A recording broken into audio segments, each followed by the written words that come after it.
Revenge with Karen.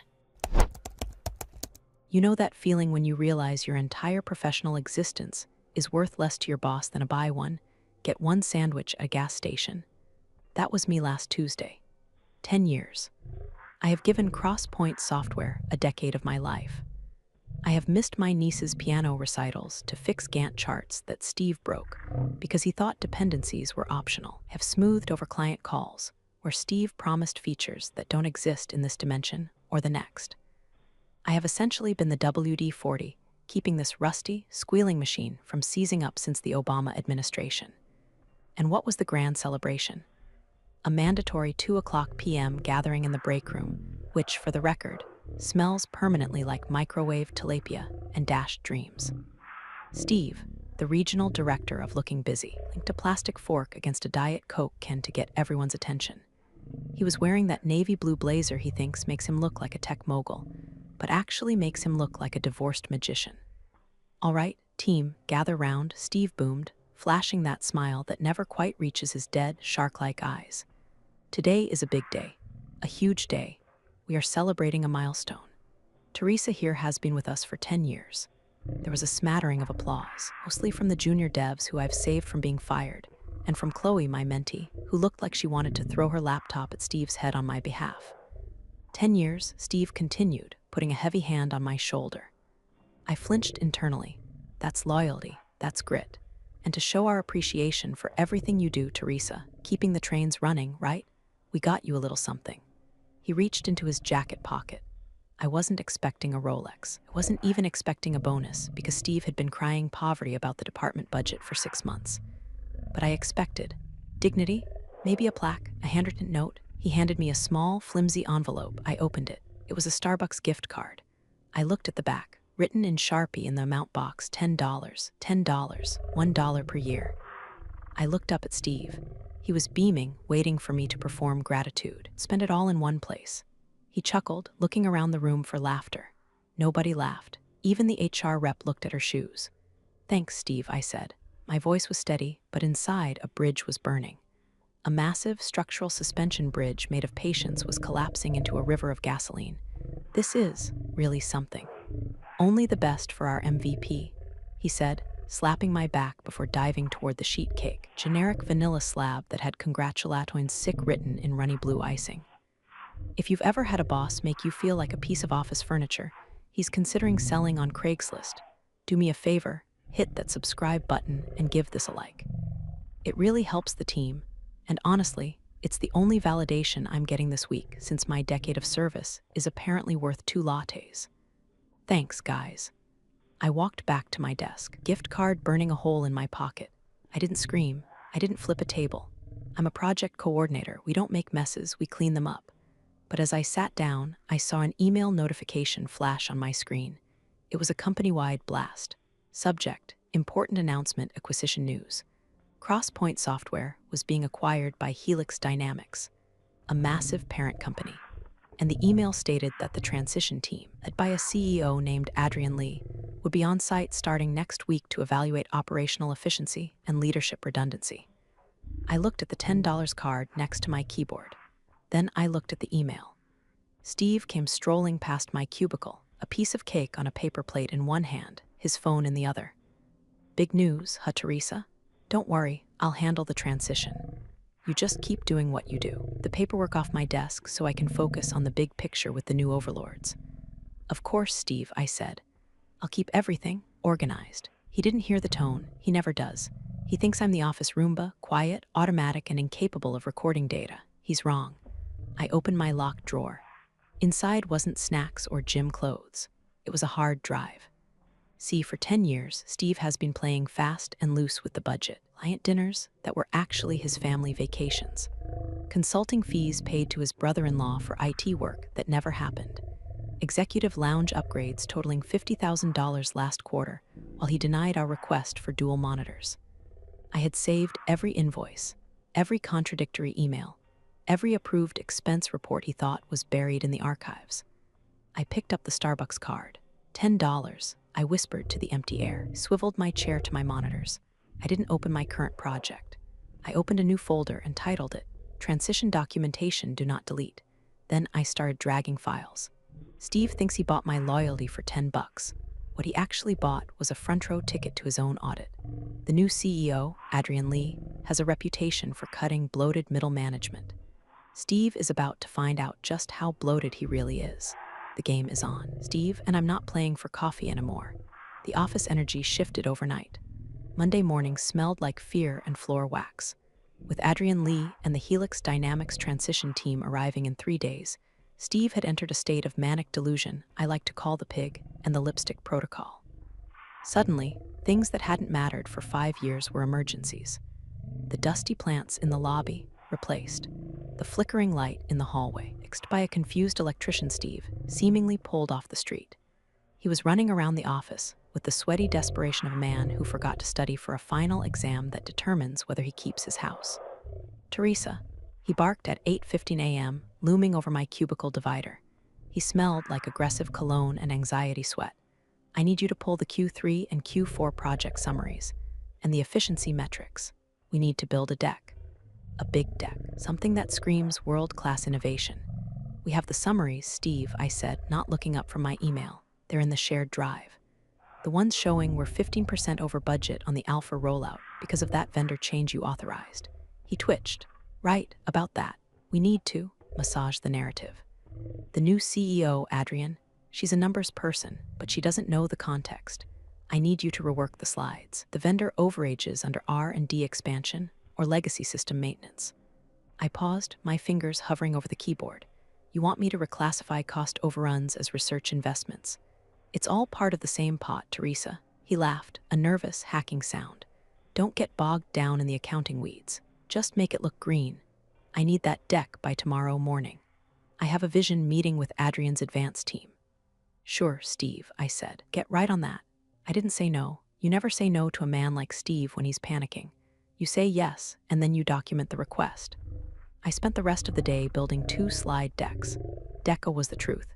It showed the spiraling costs, the delayed timelines caused by Steve's indecision, and the massive payouts to consultants who did nothing. Deck B was Steve's fantasy. It was full of buzzwords like synergy and paradigm shifts, with graphs that went up and to the right for no reason other than I changed the y-axis scale to hide the dip. At 4:30 p.m., Steve marched into my office. "Let's see it." I pulled up Deck B. He nodded, scrolling through the slides. "Excellent, see? This looks like a department that's lean and mean. Oh, delete that slide about the server migration delay. And change the leadership travel line item to client acquisition costs." "Steve," I said, keeping my voice level, "if we change that, it won't match the invoices in the finance system. If they won't audit the line items in the first week, Teresa." He snapped, his face flushing red. "They're looking at the big picture. Stop being such a pessimist and be a team player. Just make the changes." "Okay," I said. "I'll send the final version to your inbox." He patted my desk, leaving a smudge. "That's why you're my rock, T-Bone. 10 more years, right?" Waddled away to his corner office to practice his executive presence in the mirror.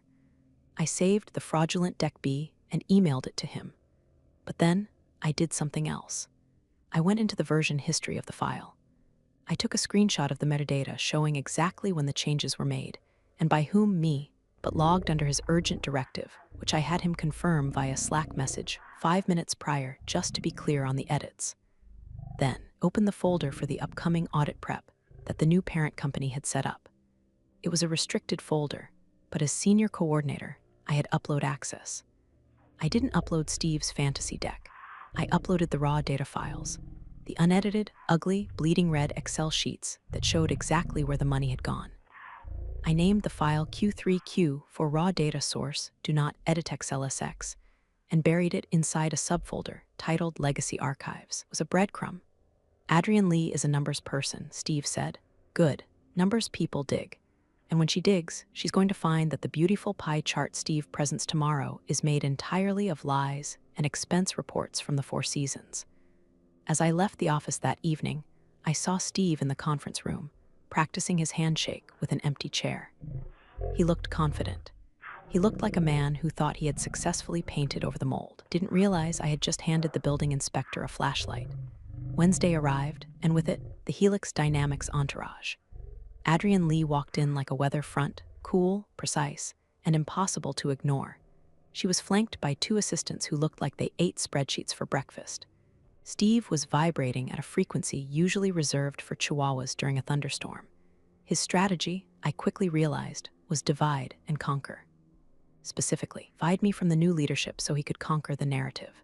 Teresa, Steve said, stopping by my desk at 9 a.m.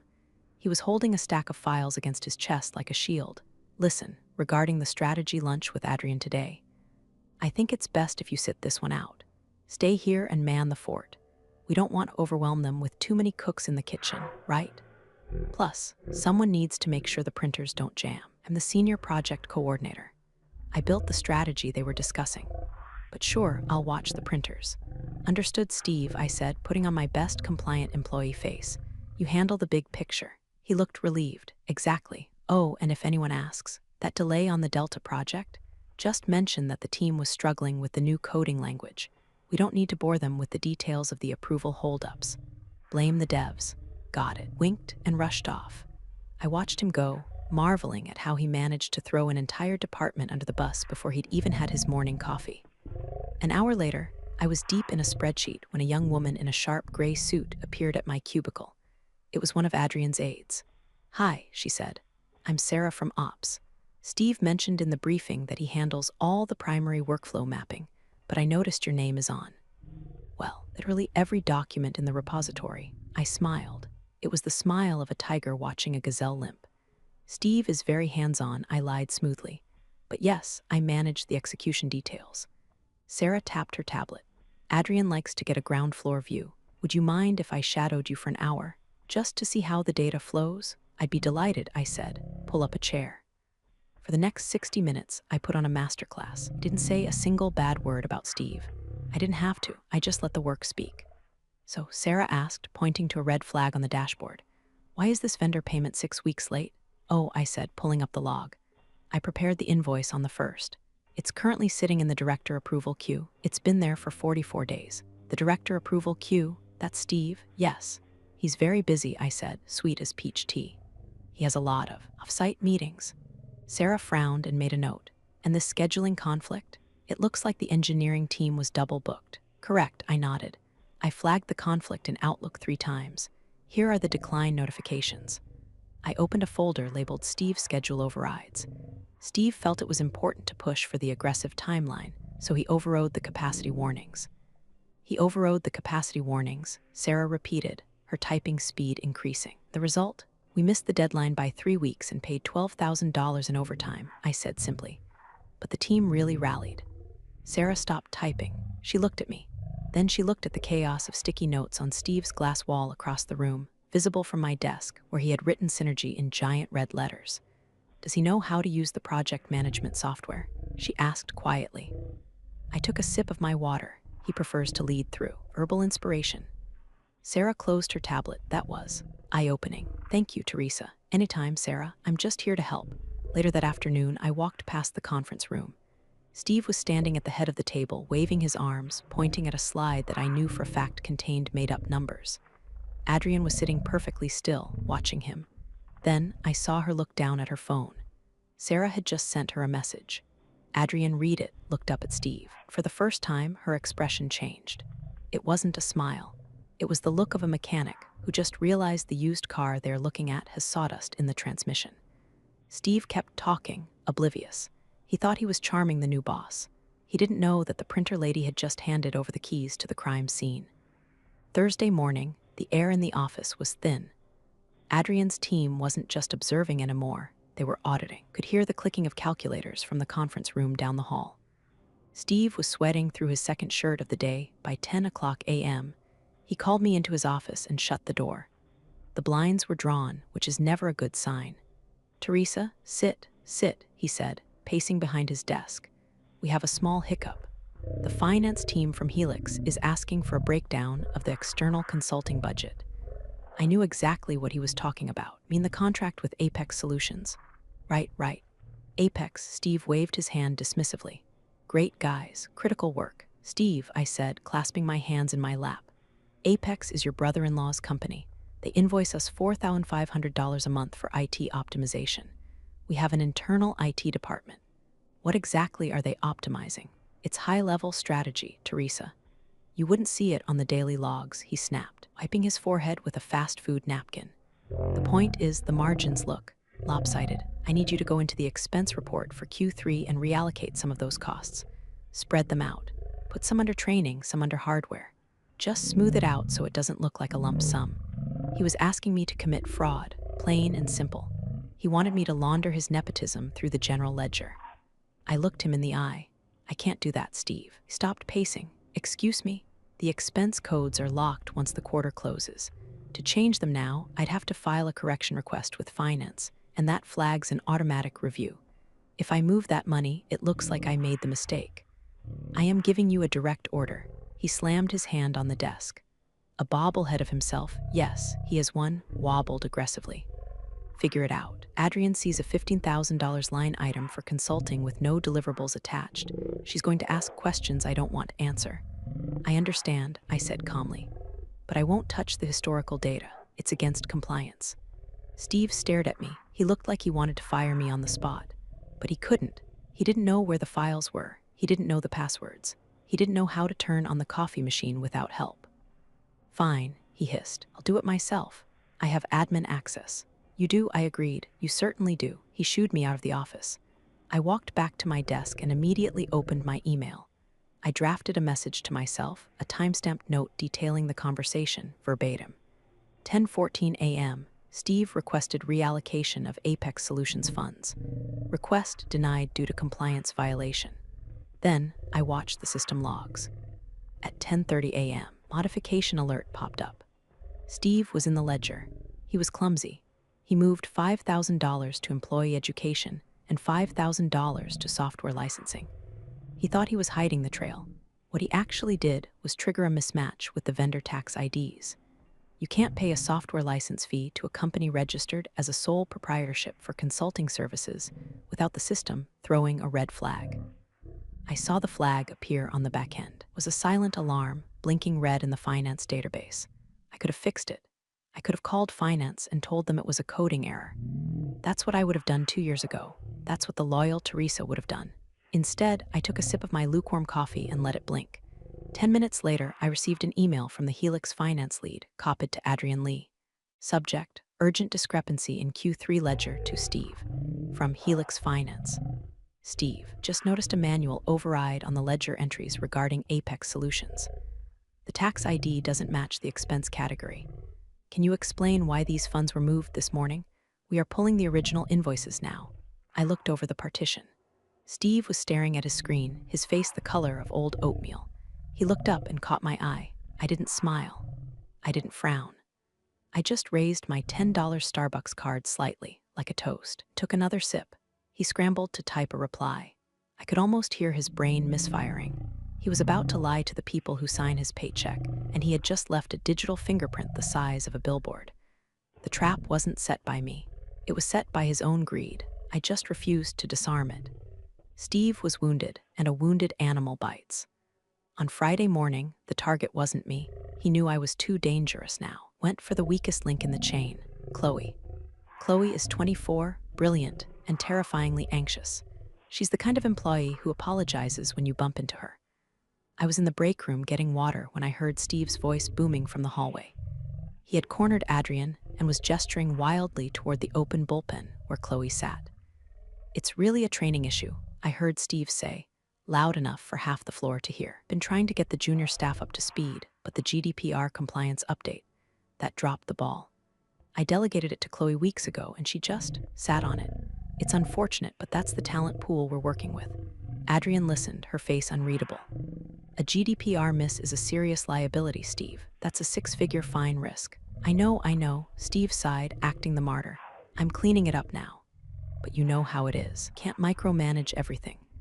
I walked back to my desk. Chloe was visibly shaking, tears welling up in her eyes. She looked at me. Teresa, he never told me. SHH, I said softy. Did he send you the request? No, he never said a word about GDPR. I thought legal handled that. Okay, I sat down. Do not cry. He wants you to cry. We don't cry, we forward. I opened my archives. I searched GDPR. I found it. 6 weeks ago. An email from legal sent to Steve marked high importance. Subject, Action required GDPR compliance update. Body, Steve, this needs your signature and review by the 15th. Do not delegate this to junior staff as it requires director-level authorization. Steve had opened the email, receipt confirmed. He had never replied. He had never forwarded it to Chloe. He had simply ignored it, probably because he was too busy planning his networking golf trip. I hit forward. I addressed it to Steve. I CC'd Adrian Lee. I CC'd the head of legal. I CC'd Chloe. Subject, GDPR compliance clarification on timeline. Steve, I believe there is some confusion regarding the GDPR delay discussed this morning. Please see the attached email thread from legal dated 6 weeks ago, explicitly stating that this task required director-level signature and was not to be delegated to junior staff. According to the server logs, this email was opened by you on the 12th, but no action was taken. Chloe does not have the clearance level to access these files, as per your own security protocol memo attached. I have the compliance forms ready for your signature now to mitigate the risk. Let me know when you are ready to sign. Best, Teresa. I hit send. Sound of the mouse click felt like a gavel banging. 3 minutes later, Steve's office door flew open. He stormed out, looking for me. But then he saw Adrian standing by Chloe's desk, reading something on her phone. Adrian looked up. She looked at Steve, then she looked at Chloe. Chloe, Adrian said, her voice surprisingly gentle. Don't worry about the compliance issue. It seems there was a communication error at the leadership level. Go grab a coffee. Steve froze in the middle of the hallway. He looked at me. I was typing away, looking incredibly busy. He marched over to my desk, lowering his voice to a hiss. You CC'd the CEO? Are you out of your mind? We keep this inside the family, Teresa. I finally looked up. Chloe is the family, Steve. You're just the landlord, and you're neglecting the property. You're playing a dangerous game, he spat, his face purple. I'm not playing, Steve, I said, pointing to my monitor. I'm coordinating. That's what you pay me for, or, well, that's what you pay me $10 for. He recoiled like I'd slapped him. He realized then that I wasn't just incompetent or lazy, which were his usual excuses for people. He realized I was hostile. He backed away, retreating to his office. I saw Adrian watching the interaction from across the room.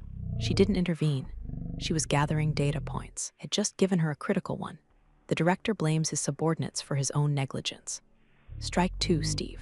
By Monday, the atmosphere in the office was brittle as dry ice. The rumor mill was churning. Helix Dynamics was making cuts. The question was, were they cutting the fat or the muscle? Adrian announced an open queue and a lunch for Tuesday. No topic off limits, the invite said. Transparency is key.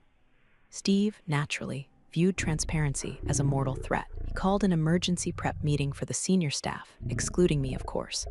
But walls in our office are thin, and Steve has a voice that carries like a foghorn. Okay, I heard him telling the 2 other managers. When Adrian opens the floor, we need softballs. Mike, you ask about their vision for international expansion. Jen, you ask about. I don't know, synergy. Just keep the microphone away from the support staff. Don't need complaints about the coffee machine clogging up the strategic dialogue. He was scripting the town hall. He wanted a play, not a meeting. I sat at my desk, looking at the confidential folder I had been building. It was full. Vendor overpayments, the GDPR negligence, the timestamps of him leaving at 2 p.m. on Fridays while the team worked until 8. The $10 gift card receipt. Yes, I scanned it. I didn't want to make a scene. Screaming matches are for reality TV. I wanted precision. I saw Adrian walking through the bullpen late that afternoon. She was alone, reviewing notes on a tablet. This was it. I waited until she passed my row. I stood up holding a plain manila folder. Miss Lee, she stopped and turned. Her eyes were tired but sharp. Teresa, the project coordinator, right? Yes, ma'am.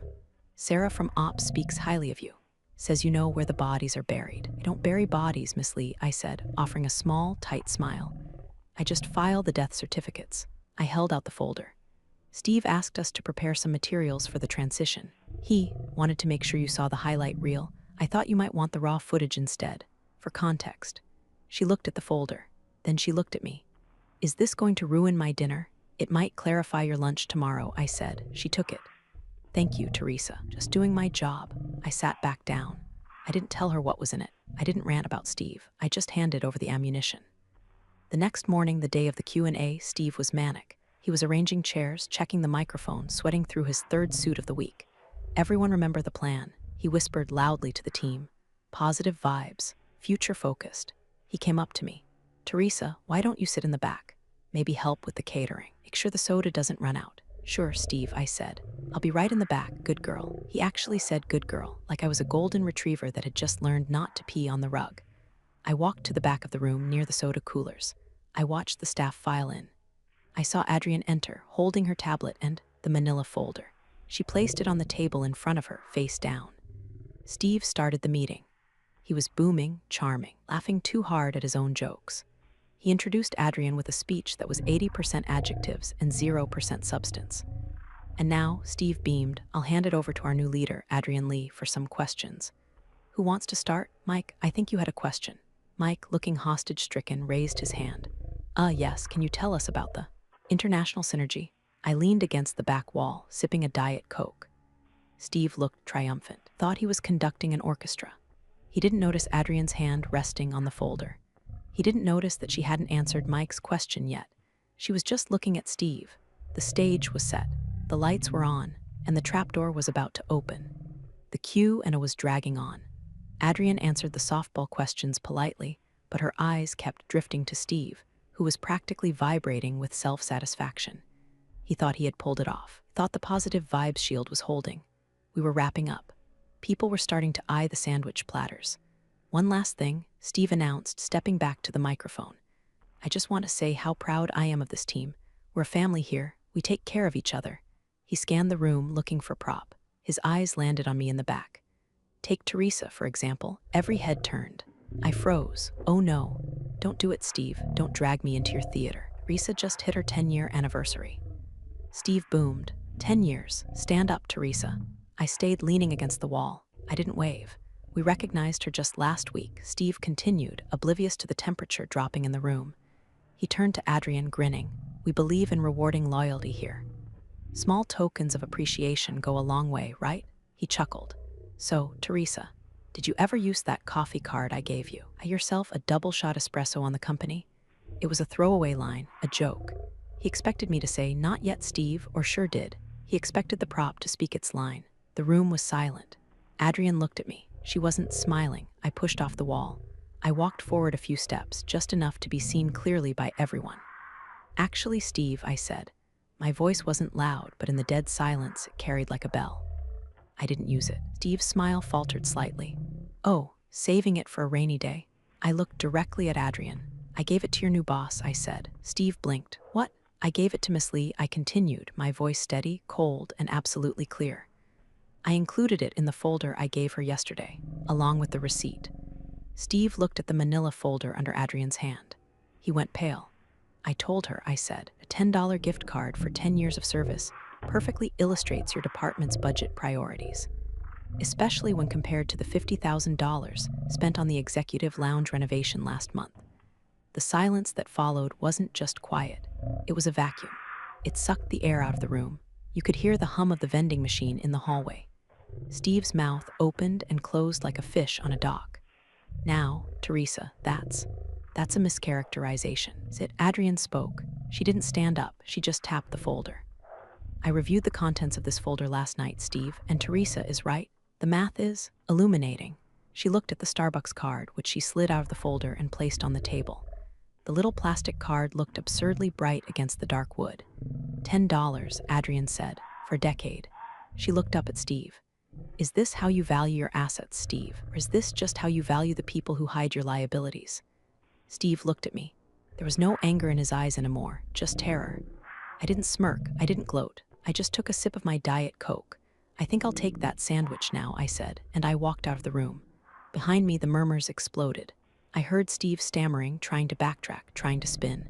But it was over. You can't spin gravity. I walked back to my desk, sat down. For the first time in 10 years, I felt light. I didn't need the coffee. The adrenaline was plenty. The rest of the afternoon was a study in slow-motion demolition. Steve didn't come back to his office after the lunch. Adrienne did. She walked straight into the conference room with the head of HR and closed the door. 10 minutes later, Steve was summoned. He walked past my desk looking like he was marching to the gallows. He didn't look at me. He was staring at the carpet, his face a blotchy map of regret. The office went into bunker mode. Nobody worked. Everyone was on Slack, typing furiously to each other. Did you see his face? Did she really say that about the lounge? Is he getting fired right now? I just kept working. I had a project timeline to update. Around 3:00 p.m., the door opened. Steve walked out. He wasn't holding his blazer. He wasn't holding his phone. He was holding a small cardboard box. He was escorted by a security guard. Not dragged, not shoved. Just supervised. He stopped at his office door. The guard stood behind him while he packed his personal items. The bobblehead, a framed photo of himself golfing, a stress ball. He tried to log into his computer. Access denied, the screen beeped. He tried again. Access denied. He looked around the room. He looked at the team he had bullied, gaslighted, and ignored. Nobody made eye contact. Louis was intensely studying a blank piece of paper. Mike was staring at the ceiling. Then he looked at me. I was the only one looking back. I didn't wave. I didn't flip him off. I just nodded. Acknowledgement. Goodbye, Steve. He grabbed his box and walked to the elevator. The doors closed. The ding of the elevator was the loudest sound I'd ever heard. 5 minutes later, an email hit everyone's inbox. From Adrian Lee, subject, Leadership Update Team, effective immediately. Steve is no longer with Crosspoint Software. We thank him for his contributions. During this transition period, all project approvals and operational questions should be directed to the transition team. Please continue your good work. Contributions, I whispered. Corporate speak for the mess he left behind. Sarah, Adrian's aide, appeared at my desk. Teresa, Adrian would like to see you. In Steve's, excuse me, in the director's office. I stood up. My legs felt a little shaky, but I smoothed my skirt. I walked into the corner office.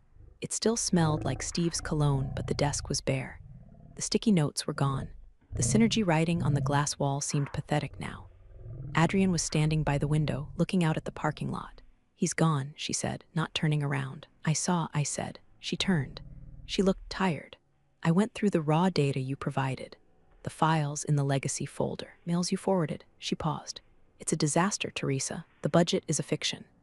The timelines are hallucinations. He was running a Ponzi scheme with company time. I know, I said. I've been trying to patch the leaks with duct tape for 5 years. Why didn't you leave, she asked. Someone with your documentation skills, you could have gone anywhere. I liked the work, I said honestly. I liked the team. I liked the clients. I just didn't like the obstruction. Adrian nodded. She sat on the edge of the desk, Steve's desk. Well, the obstruction is gone, but the mess remains. She looked at me intensely. I'm going to be honest. Usually in an acquisition like this, when a department is this mismanaged, we gut it. We fire the leadership, we lay off the support staff, and we start over. My heart sank. Was this it? Was I going down with the ship I just torpedoed? But she continued, you didn't let the ship sink. You kept the records, protected the junior staff. You kept the clients happy despite the chaos. She picked up something from the desk. It was the Starbucks card. She slid it across the mahogany surface toward me. I can't cash this, she said. It's unethical for me to accept gifts from employees. I looked at the card, but she said, a small smile finally touching her lips. I can offer a trade. A trade? I asked. I need an interim director, Adrian said. Someone who knows where the bodies are buried, and more importantly, how to exhume them and give them a proper burial so we can move on. I need someone to clean up this mess. Officially, with the authority to actually do it. I stared at her. You want me to take Steve's job? I want you to take the job Steve should have been doing, she corrected. We'll do a 6-month trial. Title bump. Salary adjustment, significant adjustment. A mandate to restructure the team as you see fit. She gestured to the glass wall, looking out at the bullpen. Chloe needs a mentor, not a scapegoat. The engineers need a schedule that obeys the laws of physics. The company needs the truth. She looked back at me. Do you want it? I looked at the empty chair behind the desk. I thought about the 10 years of late nights, the missed recitals, the gaslighting, the $10 card. I thought about the feeling of silencing the room yesterday. I have one condition, I said. Adrian raised an eyebrow. Negotiating already? Good. No appreciation parties with grocery store cake, I said, and no gift cards. If the team does well, we pay them. If they work late, we pay them. We treat them like adults, not campers. Adrian smiled, a real one this time. She extended her hand. Deal, no gift cards, just the work. I shook her hand. It was firm. I'll start with the GDPR compliance, I said, and I'm canceling the contract with Apex Solutions within the hour. Music to my ears, she said. The office is yours, Teresa. I walked out of the office. Sarah was waiting outside. How did it go? We have some work to do, I said. Come by my desk in 10. We're going to audit the vendor list. I walked back to my cubicle, my old cubicle, to pack up. Saw the $10 Starbucks card sitting on my keyboard where I had left it. I picked it up. I walked over to the break room. Chloe was there making tea. She looked nervous. Is everything okay? She asked. With Steve gone, are we all in trouble? No, I said. We're fine. Better than fine. I held out the card. Here, I said, go get yourself a coffee. A venti. Put whatever sugary syrup you want in it. Really? But wasn't this your anniversary gift? It's not a gift, I said. It's a relic from a previous administration. She took it, smiling. Thanks, Teresa. You're the best. Get back to work, Chloe, I said gently. We have a department to rebuild. I walked back toward the corner office. I peeled the Synergy sticky note off the glass wall and crumpled it into a ball. I tossed it into the trash can. It landed perfectly, nothing but net. I sat down in the big chair. It was comfortable. I opened my email. To all staff from Teresa, interim director subject, next steps. I started typing. The bridge didn't burn down, I just burned the toll booth, and now traffic was finally moving. So that's how I turned a $10 insult into a promotion and ousted the king of incompetence. Moral of the story, keep your receipts, document everything, and never, ever underestimate the woman who knows the passwords. Cheers. Well, that was a ride. Um, People never stop surprising me. Appreciate you sticking around to the end.